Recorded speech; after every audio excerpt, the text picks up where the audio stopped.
नारद ने एक दिन श्री कृष्ण से पूछा, प्रभु, माया कैसी है, मैं देखना चाहता हूं। एक दिन श्री कृष्ण नारद को लेकर एक मरुस्थल की ओर चले।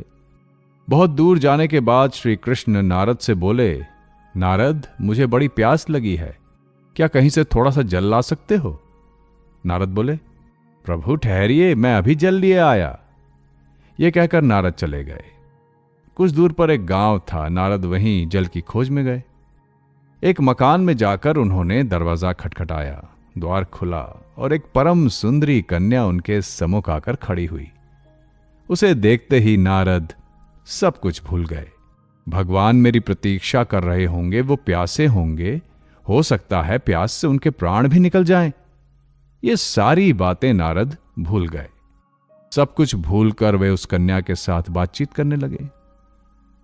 उस दिन वे अपने प्रभु के पास लौटे ही नहीं। दूसरे दिन वे फिर से उस लड़की के घर आ उपस्थित हुए और उससे बातचीत करने लगे। धीरे धीरे बातचीत ने प्रणय का रूप धारण कर लिया। तब नारद उस कन्या के पिता के पास जाकर उस कन्या के साथ विवाह करने की अनुमति मांगने लगे। विवाह भी हो गया। नवदंपति अब उसी गांव में रहने लगे। धीरे धीरे उनकी संतानें भी हुईं। इसी प्रकार 12 वर्ष बीत गए। इस बीच नारद के ससुर मर गए और वो उनकी संपत्ति के उत्तराधिकारी हो गए। पुत्र, कलत्र, भूमि, पशु, संपत्ति, गृह आदि को लेकर नारद बड़े सुख चैन से दिन बिताने लगे। कम से कम उन्हें तो यही लगने लगा था कि वे बड़े सुखी हैं। इतने में उस देश में बाढ़ आई। रात के समय नदी दोनों कगारों को तोड़कर बहने लगी और सारा गांव डूब गया। मकान गिरने लगे। मनुष्य और पशु बह बहकर डूबने लगे। नदी की धार में सब कुछ बहने लगा। नारद को भी भागना पड़ा। एक हाथ से उन्होंने स्त्री को पकड़ा, दूसरे हाथ से 2 बच्चों को और एक बालक को कंधे पर बिठाकर वे इस भयंकर बाढ़ से बचने का प्रयत्न करने लगे। कुछ ही दूर जाने के बाद उन्हें लहरों का वेग अत्यंत तीव्र प्रतीत होने लगा। कंधे पर बैठे हुए शिशु की नारद किसी प्रकार रक्षा न कर सके। वो गिरकर तरंगों में बह गया।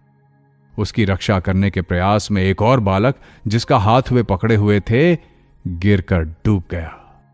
निराशा और दुख से नारद आंत्रनाद करने लगे। अपनी पत्नी को वो अपने शरीर की सारी शक्ति लगाकर पकड़े हुए थे।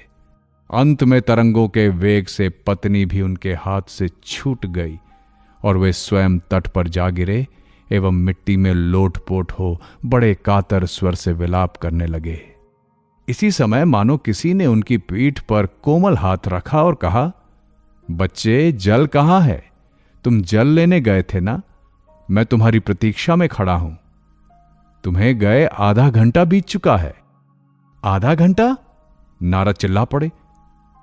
उनके मन में तो 12 वर्ष बीत चुके थे और आध घंटे के भीतर ही ये सब दृश्य उनके मन में से होकर निकल गए।